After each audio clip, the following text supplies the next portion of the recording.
There's a really good book on dating and relationships called Men Are From Mars, Women Are From Venus. And it talks about the dichotomy between men and women. One part of that book specifically talks about how they are different in even the smallest of things, like how they like to receive gifts. Men, for the most part, would rather be gifted one big gift every year, where women would rather get 12 small gifts every year. Men want big, women want meaningful and plentiful. In a weird way, it almost relates to how we go about pitching. The difference is that there is a right and wrong. There's not a preference based on gender. There is just a right way to pitch. And the right way to pitch is by having one big gift. See, most closers, when they get into pitching, they pitch on all the fragmented parts of an offer. You get this, you get this, you get this, you get this, you get this, all the features and the benefits of the features. But in reality, when you're getting into high ticket closing or any kind of ticket closing, people aren't buying specific parts of an offer, they're buying an offer. And so today we're gonna go over how when you craft your perfect pitch,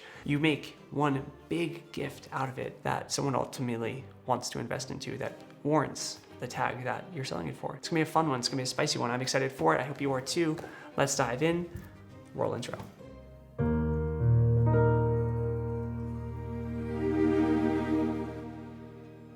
When we're approaching the pitch, there are the right ways to do it and the wrong ways to do it. And in this specific lesson, I actually think it's as valuable to learn from both as possible. Learning what not to do and learning what to do so that we can be the best pitch crafters possible. And that is our agenda for today, covering two things: what to do when we're creating a perfect pitch and what not to do when we're creating a perfect pitch, learning from both sides. Before we learn what not to do, let's cover what a good pitch looks like. How do we craft the ultimate offer, the ultimate pitch? And it all starts with one high-level promise, what's called an HLP, what people are buying. See, earlier in this phase, we've talked about humanizing yourself in small talk and setting the agenda, but in discovery specifically, we covered current state and desired outcome. Prospect is here and they want to go here. And that is what they're buying. At the end of the day, it doesn't matter what gets them there. It matters that they get there.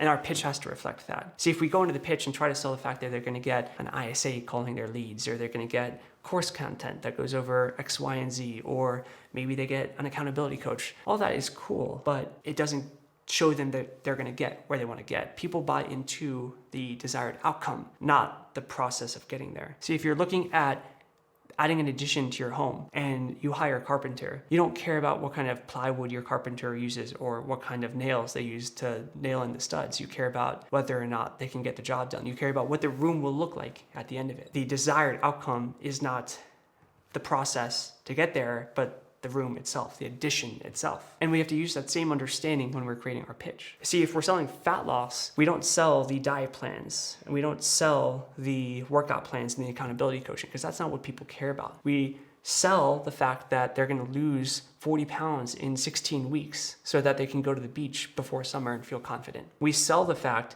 that in real estate, if an agent wants to get 2 more closings a month, that they can get 2 more closings a month within the first 90 days, not that we're gonna run Facebook ads and then call those leads with an ISA service. See, when we're crafting the perfect pitch, what most sales reps do is they sell the deliverables, these small segments. And then what happens is they all look like individual segments that do their own thing. Whereas what top tier reps do, what good pitch crafters do, is they sell the solution and then they tell people how to get there.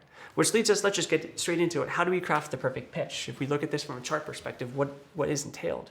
And the first thing is a high-level promise, an HLP. A high-level promise, again, in fat loss could be losing X amount of pounds in X amount of time. In real estate, it could be closing X amount of deals in X amount of time. It's always a specific outcome in a specific amount of time. If you're selling human resources software to a business, it could be offloading X amount of hours from your HR team in X amount of time. Taking 15 hours a week off your HR team within the first day of signing up. That's what people are buying. People are buying the tangible outcome that they'll get within a specific amount of time. The rest of the pitch are the pillars in which you approach doing that. In our fat loss example that we've used plenty of times throughout this series, our high-level promise could be that we help them get to their beach body weight in 16 weeks so that they can wear a bikini confidently. And the way we do that is by helping them with 3 main things. And we always want to try to keep this to the power of 3.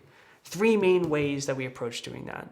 The first way in this example could be that we help them with diet. The second could be that we help them with a workout plan. The third could be accountability, just like we've used before. We've kind of talked about this offer at this point, this theoretical offer multiple times. This is an offer, by the way, that you'll probably see 1,000 times over if you get into fat loss offers.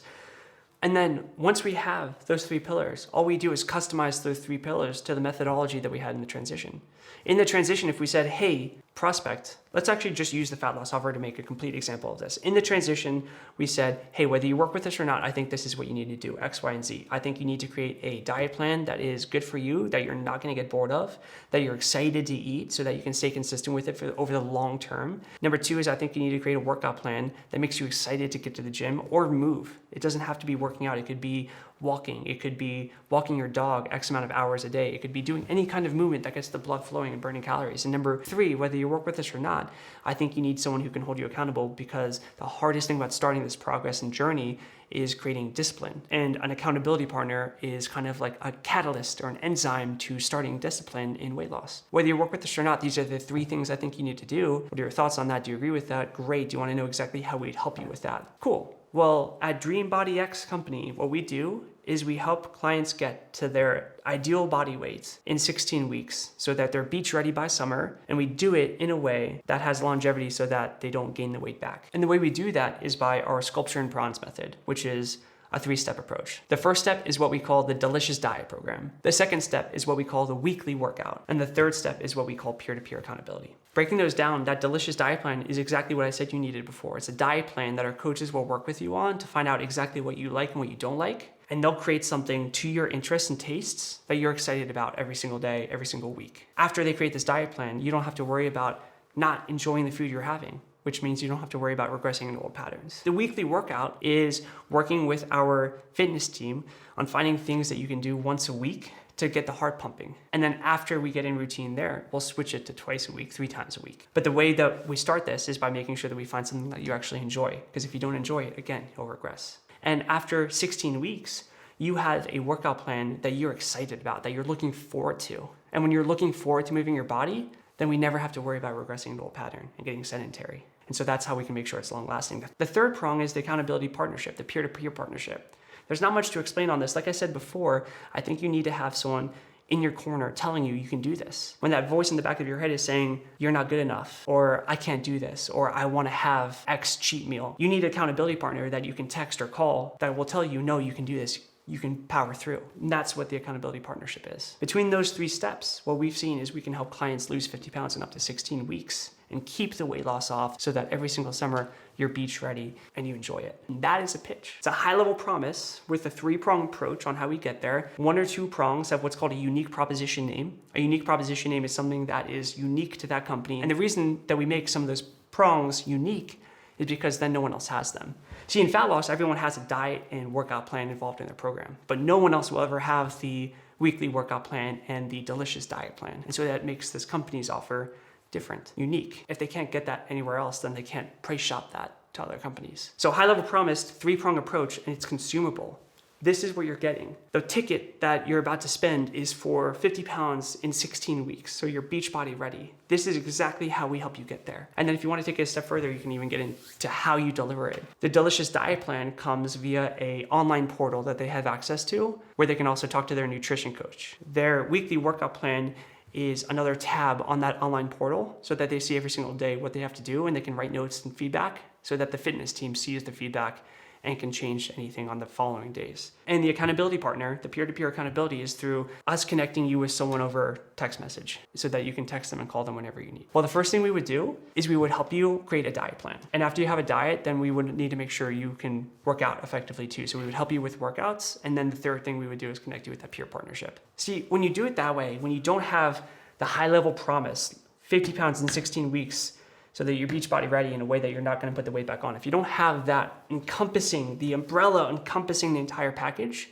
then all of these are just kind of like things that they get. It's almost like when you're watching late night TV and there is the little gadget. You get this and this and this and this and this, all for the discounted price of $19.99. It works, but it never works for anything high ticket because it's a very low value way of getting people to purchase. If you want to ever be able to sell anything at a decent ticket, you have to be able to create really high perceived value. And the value that people perceive is in the outcome that they're purchasing, not in the things that they're buying. People want to see what the addition to the house is going to look like. They want to see the sunroom. They don't want to know the nuts and bolts of how it's made. They don't want to know how the sausage is made. The other side to it too is by saying you get this, you get this, you get this, you get this, What we're actually doing is saying you get all this to do work. We're selling the methodology, which to an extent is selling the labor of the actual action. Versus if I sell the high level promise, 50 pounds lost in 16 weeks so that you're Beachbody ready in a way that doesn't put weight back on. That's the outcome. And then everything else is just the logical sense on how they actually get there. And so the high level promise is huge. Most reps don't understand this. Just by literally adding one thing to the top of your pitch, you make your pitch 10 times more effective. It's so simple, but it's very rarely done. So the high level promise followed by 3 prongs, 2 of which should be unique propositions, names that you, if your company doesn't have them already, names that you make for those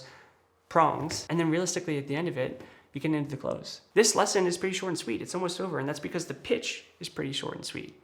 The pitch is really not that complicated. It's one of the most simple, probably least important parts of the entire process. See, in the intro, we have to set the agenda. And the discovery is the most important part of the sales process. The transition is the second most important part of the sales process. It's when we get alignment for the first time on the methodology of how they fix their problem. But in the pitch, all we really do is piggyback off the transition. We have alignment on what they need to do, and all we do now is say this, yeah, we can help you do that. It doesn't take a lot of time to say we can help you do exactly what we just agreed you need to do. And then the close is when we actually put a price tag to it. And yeah, a couple other tactics and frames that we put in the close, but the pitch is easy. This is the outcome that you're purchasing. This is how we help you get there. It's everything that we just agreed in the transition that you need to do. Less is more in the pitch. It's funny because a lot of the time sales reps, when I train them, they're focused on objection handling and closing and pitching. I want to look at my pitch. I want to look at my pitch. I want to focus on my pitch. But in reality, it's like, no, we need to focus on discovery. But in reality, sales is easy. If you look at the intro, what we're doing is we're setting expectation. That's what you should do for any good relationship. In discovery, we're diagnosing the problem just like doctors do. In the transition, we're telling them, hey, whether you work with us or not, this is what you should do. In the pitch, we're just saying, great, what we just agreed you should do in the transition, we can help you do exactly that. And in the close, we put a price tag on it. And to think about the pitch, what we're really saying is like, hey, this is what you're getting, this outcome. This is what we're going to work toward. This is how we do it. It's not a complicated endeavor, but it makes me feel guilty because I feel like I'm not teaching you anything that's complicated and valuable. I think complication and value often come hand in hand. Sometimes it's weird because value can be simple. The pitch is a simple concept. High level promise, 3-pronged approach. Those 3 prongs tie into the transition actionables that you gave them, that you already have alignment on. And now what you're doing is essentially just taking that high level promise and then getting to the close where you put a price tag on it. And since we have alignment already from the transition for free, getting alignment on the price tag, the process is easy, it's simple. My pride hurts because I wish I could just be like, yo, it's complex, you need to do this, you need to do this, you need to do this. I'm gonna go around this point 1,000 different times, but those 3 prongs should always tie in to those 3 actionables that we've given. That is the pitch, that is crafting the perfect pitch. The next step is closing, temp checking, dropping price, doing all the fun stuff. Closing is important. Closing is almost like solving a Rubik's Cube. There are tactics and frames that we have to do, algorithms that we have to use in order to give ourselves the best chance of closing the deal. But pitch is 3-4 minutes. I will see you in the next lesson on the close, but until then, happy hunting.